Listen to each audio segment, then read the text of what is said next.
And hello, this is Dawn from Research Shows Podcast. You will be listening to Season 3, Episode 2. So take a listen and stay tuned. This your girl Dawn for Research Shows. This is Season 3, Episode 2. And right now we have Brenden, who is a public speaker and a public speaking coach and a YouTuber. So how are you doing today, Brenden? Very good, Dawn. How are you? I'm doing pretty well. I had a crazy morning. I had a crazy morning. So I just want to say, first off, I really enjoy your YouTube. Like, really, it kept me engaged. And that is hard for me because most of the time I get so upset with public speakers and I just be like, I can't take this and I'll cut it off, you know? But you kept me engaged. I was like, wow, you know? So thanks, my Dawn. first question is, okay, you're welcome, no problem. So my first question is, how long have you been giving advice on public speaking? Yeah, Dawn. It's a crazy story around that. I actually started coaching people when I was 19, and how that happened was when I was in university. I went to business school and I did these things called case competitions. Think of it like professional sports, but for nerds. So while other guys my age were playing basketball or rugby or football, and if you could look at me, you can tell that I'm not really built for that kind of stuff. I did presentations competitively, and that's how I learned how to speak. And then as I got older, I started coaching the kiddos who were younger than me on how to communicate because we didn't have a communication coach and they really wanted to win competitions. But I wasn't a coach at the time, Don. I was just kind of helping them out. And then I started working a corporate job after university was over.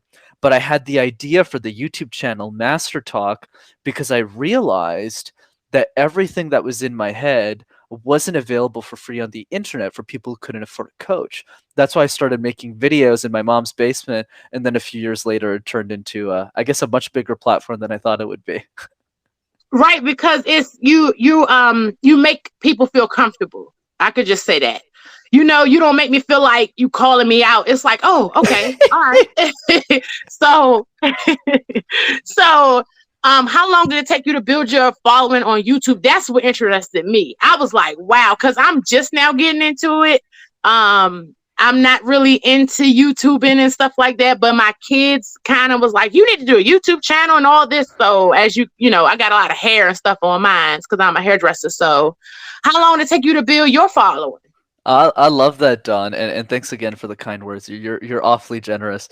Yeah, what I would say is, for me, YouTube was a very, very long game, but I also think the preface is important. And what I mean by prefaces and context is, I was doing very well financially by the time I'd started my YouTube channel. So it was never about the money. It was really about sharing information. So I didn't really mind about the fact that for the first year, I probably only got like 1,000 subscribers, which is still not bad. But Right. I'll be honest when I say those 1,000 were not built organically. And I didn't buy them or anything, but I literally messaged thousands and thousands of people in my network. And I said, guys, I've been helping you with your speaking for 3 years for free. Can you help me with one thing? I haven't asked you for anything. So what happened is even if my videos were back then, they're terrible.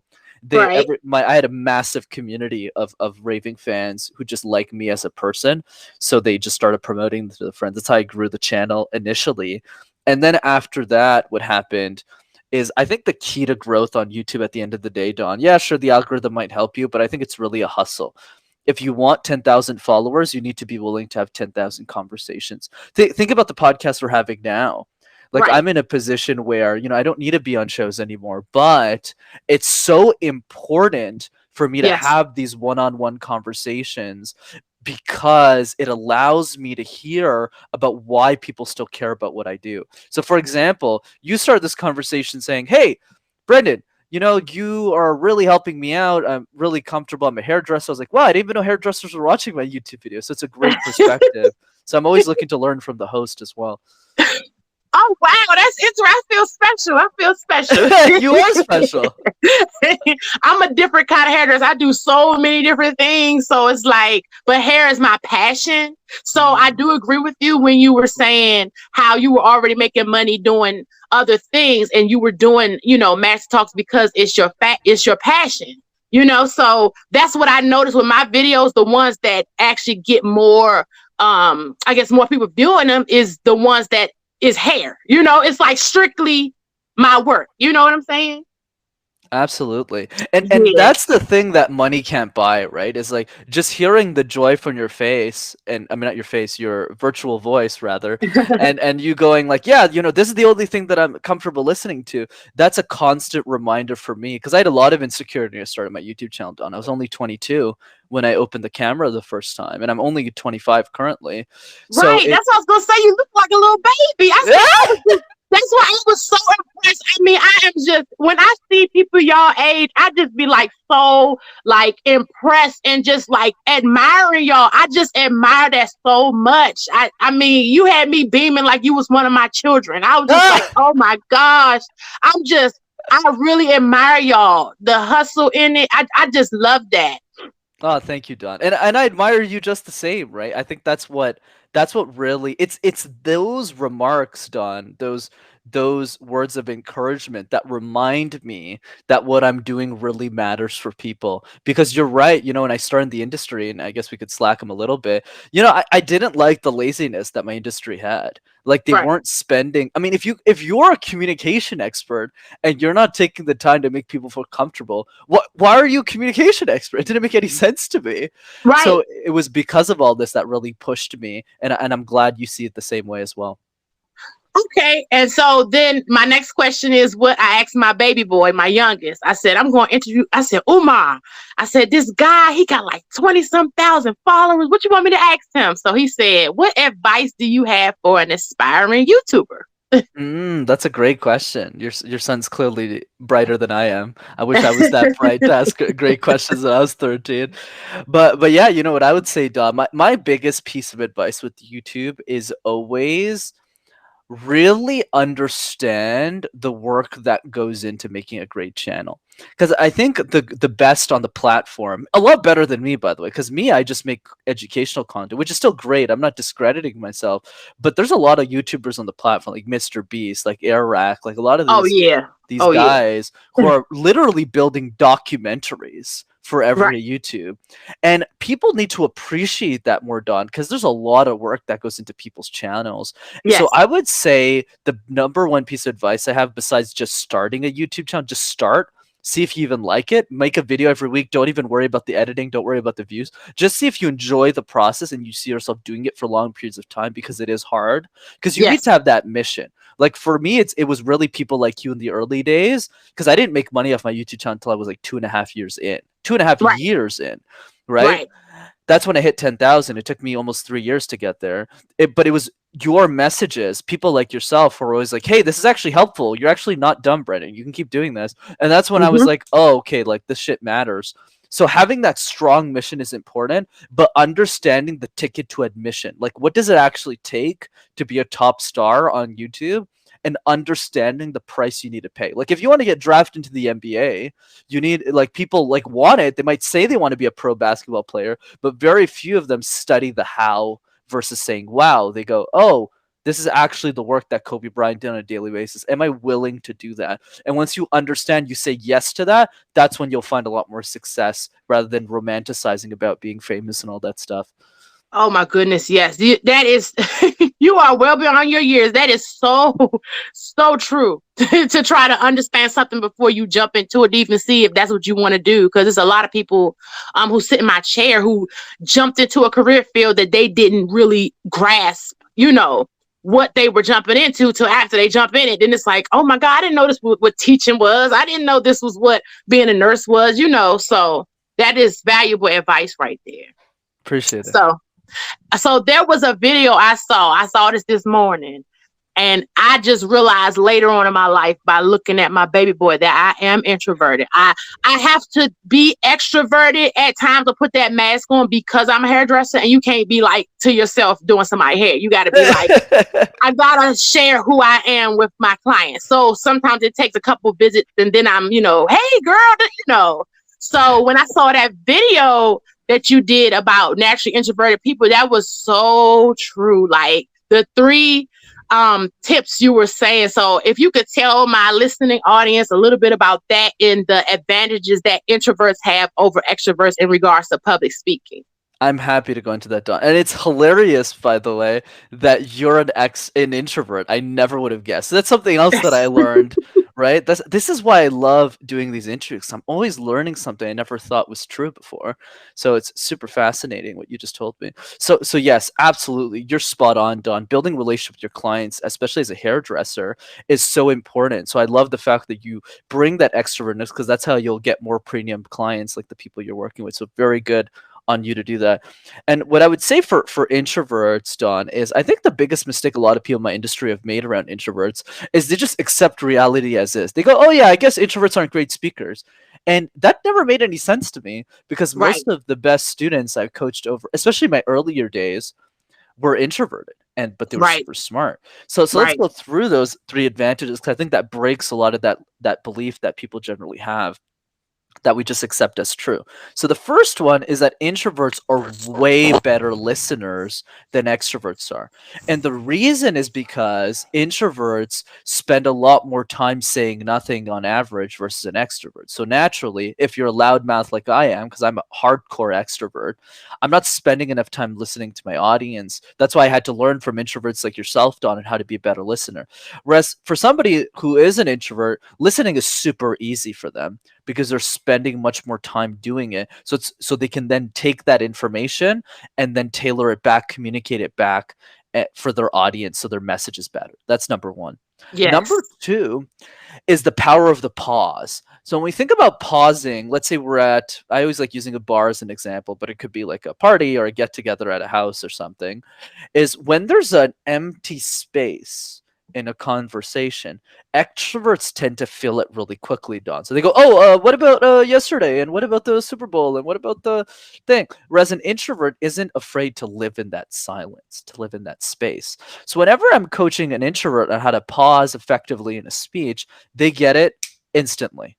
So after You like an know, hour, yeah, go ahead, that Don, is jump in. that is so true because my I have opposites for children. So my eldest is extroverted. He's just so like everything, like vibrant and in your face and all that, like class clown type child. He's a teenager, and it just used to really. I didn't understand the keep talking. Like it's like, oh my god, shut up, But you make sense. I'm glad you said that because when you just said he's filling up space because he's trying to figure out. I guess he's not comfortable with the silence, and me and the baby, we'll just be sitting there silent, like, what? Why is he talking like this?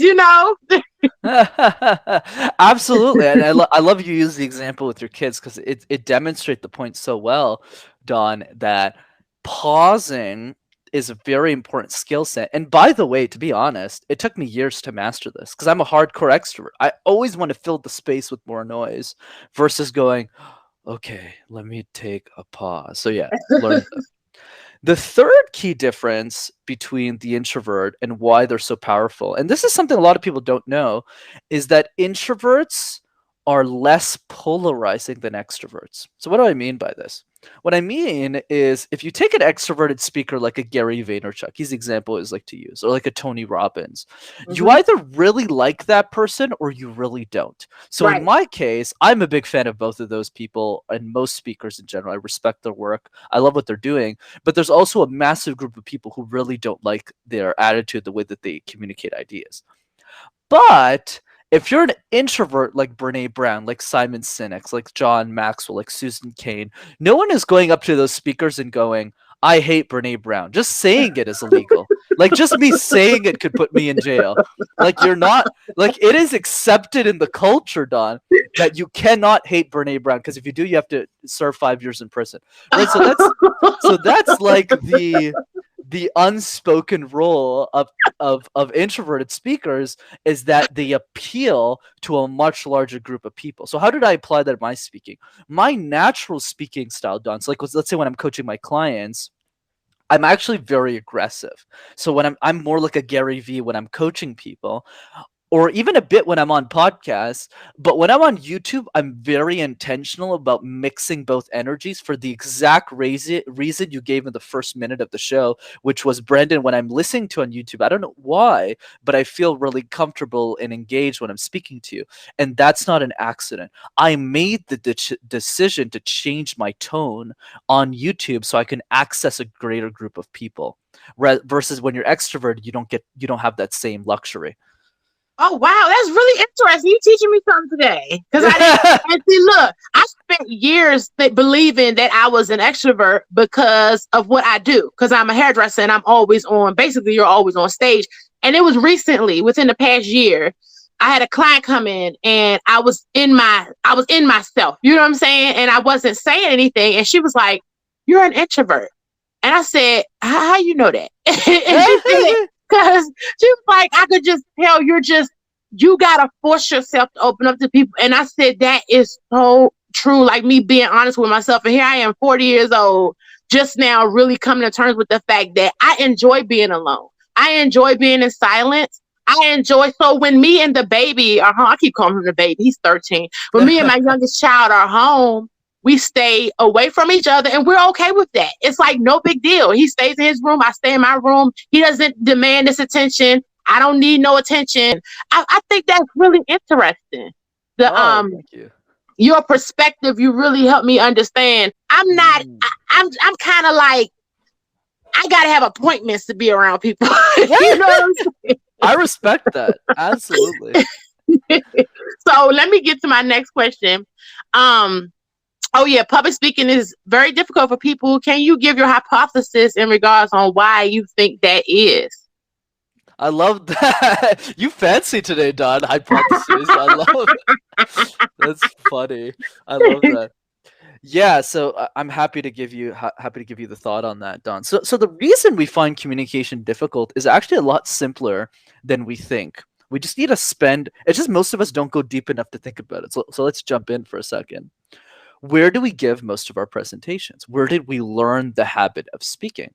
So let's think about your passion for hair. I'm sure when you think about your younger days, Dawn, or even just 10 years ago, you were thinking about hair in a good way. So it's always super fun childhood memories. Maybe it's doing your hair as a 5-year-old girl. Maybe it's doing hair with your mom or your cousins, having fun cutting people's hair, maybe making people feel beautiful in what they're doing.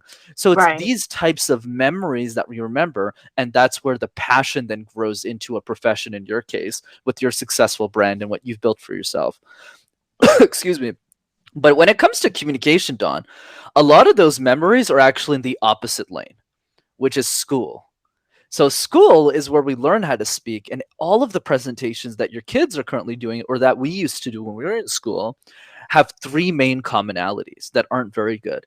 Number one, 100% of the presentations are mandatory. We don't wake up one morning and say, "Hey, Don, you want to get breakfast and present all day?" Says nobody ever. Okay, nobody does that, right? So that's the first issue. Second thing is that the presentation is not something you get to pick. It's a topic that's given to you. And on top of that, all of the presentations are different. So when you're in school, let's say your kid's a great example. He or she is probably doing, I think you said it was your son. So he's probably doing, like 7 different subjects. Science, math, French, English, Spanish, maybe gym, and there's so many presentations going at the same time, and he doesn't get to pick the subject at school. So it's not super fun. Nobody goes up to your son and says, "What do you like? What do you want to present?" It's more of, "Okay, you got to talk about history," and he's like, "Well, I don't give a shit about history, but okay," right? So then the third piece, or he might love history, maybe, but the third piece, maybe, who knows? He might be a historian. Not him. Not him. There you go. So it works with the majority. And then the third piece, Don, which is actually the most important, is that every single presentation, not most of them, every single one of them in school is tied to a punishment. So it's never. It's true, right? If you think about it. Yeah, I never thought about that. And don't worry, that's why I'm here to shed some light on it. But like, think about it, Don. If you were cutting your hair, I'm not your hair, sorry, other people's hair, and like for fun in the early days, and people looked at you and said, by the way, if you mess this up, I'm gonna slap you across the face. Would you like this profession? Like, it's just like, and that's what we're doing with our children. And by the way, this is what happened when we were kids too. Like, Right. and that is the habit. So let's recap. If 100% of our presentations are mandatory, if 100% of our presentations are always different, we never get to practice the same thing over and over again, like in hairdressing where you did the same thing over and over again. That's why Right. you're really good at what you do. And all the presentations are tied to a punishment. Is that something we will like? Probably Wow. not. There you go. Wow. I mean, wow. You look, this is like psychology. Like, I never link the two. That is amazing. But that makes so much sense. And now, especially now, my youngest, I homeschool, and it's a difference, and that is so true. If you're introverted, you got to be put on a stage to speak on something that you're not passionate about. It creates anxiety, so Absolutely. that's really interesting. So wait a minute, you were a communications major? No, funny enough, Don. And let me go into the personal story for a second. I was an accounting major, so I'm Shut your literally. mouth. I was, Look, my father was. Oh, really? He's passed now. My father was an accountant. Oh, amazing! That's Wow. amazing. And so And how did you get into this if you were an accountant major? let me push that on top. I love how you just get me done. This is super fun for me. So let me go on the other thing too. The other piece was I grew up in Montreal, so that's where I'm based currently. And for those who don't know who are listening to this, Montreal is a city where you need to know how to speak French. It's one of the main languages here in Montreal, Canada. So my parents sent me to French school, but the idea was I didn't know how to speak French. So my whole life, of course, I'm grateful. Now I'm trilingual, but at the time, I had to give every single presentation in a language I didn't even know. Wow. Right? So let's put all this together. I spoke my whole life in a language I didn't know. I was super Right. nervous. I had a cast for most of my life because I had surgery when I was like 3 or 4 years old for my arm. So I always felt like left out. And on top of that, I was an accounting major. How in the world did I get into this? But I think the bigger message for all of us is if I could figure this shit out, I'm sure everyone on this call could figure this thing out too. Absolutely. And it speaks volumes to passion, because you could tell that you're passionate about the subject matter, and that when you got passion and love for something, it just is like, it's like endless. You know what I'm saying? The possibilities are endless, and you just come up with more ideas, and that's why probably you're so engaging, So Absolutely. In the same way, Don, that I could feel that passion that you have for hair. It's a passion I'll never understand, but it's a Right. passion I get because you're super passionate. Same thing about me. Most people don't get how a 22-year-old kid started a YouTube channel on public speaking, right? Like how more dry can you get, right? It's literally a second. Like the only thing below that is like taxes. But because we share it with so much excitement, people are gravitated toward it. It's contagious, and that's how that idea spreads. Yes, and don't feel bad, because my dad, he was like this is so interesting how I skip generations, but my dad was I think 11 or 12 when he decided he was going to be an accountant, and that's what he decided, and that's exactly what happened to me. And then that's seems like what's happening to my youngest, where he always wanted to be a firefighter, and now he's in a firefighter internship class. So that old kind of soul that you have, I relate to it well. Believe me, I because love that. when I saw it on YouTube, I was like, he looks so daggone young. Like, why is he talking like he's like older? It's no way he's more than 30. I just kept saying, I was just shocked. It was like, wow. So, because that's how my son is. He's like, really, it's like when people talk to Umar, their mouth is dropped. They just be like, how old is he? Because it's like, wow, you remind me of him. I love in it. that way. Umar's killing the game. I love it. Yes. So this is my last question. In the description of your YouTube channel, you mentioned that this channel is something you wish you had come across when you first began. Did you have trouble with public speaking at one point in time? And then elaborate on, that, and why you feel as though you should have came across it when you first began, or you wish you have come across it. Yeah, absolutely. Wonderful, wonderful question to close on. You know, for me, I definitely struggled most of my life with communication because of the fact that every presentation I gave was in my second language. And then on top of that, we didn't really have money for a speech coach or some support. I didn't have money for Toastmasters. Toastmasters is like $100 a year, and it gives you Uh-huh. some community. And I didn't even have money for that. So definitely for me, I think a big theme of my life is really merit. And merit means, for to me, it means the people who work the hardest, the people who want to do better, they should have an in. They should have an opportunity to win. And the reason, Don, I matured up so quickly, frankly, wasn't all because of me. It was because of the generous people that came before me. There's a lot of podcasters 5, 10 years ago that started that didn't have to start. Lewis House, Brenden Bouchard, Jordan Harbinger. These were some of the guys, specifically Lewis, that I followed for a long time, and it was through those podcast conversations like this. And, you know, it's an honor for me now. I get to guest on shows, but back then I was mostly a listener and learn from these great minds that I was able to develop that skill set over time. And the other piece is why I wish this existed before, to your question. I was actually really frustrated, Don. I'll explain why I was super frustrated.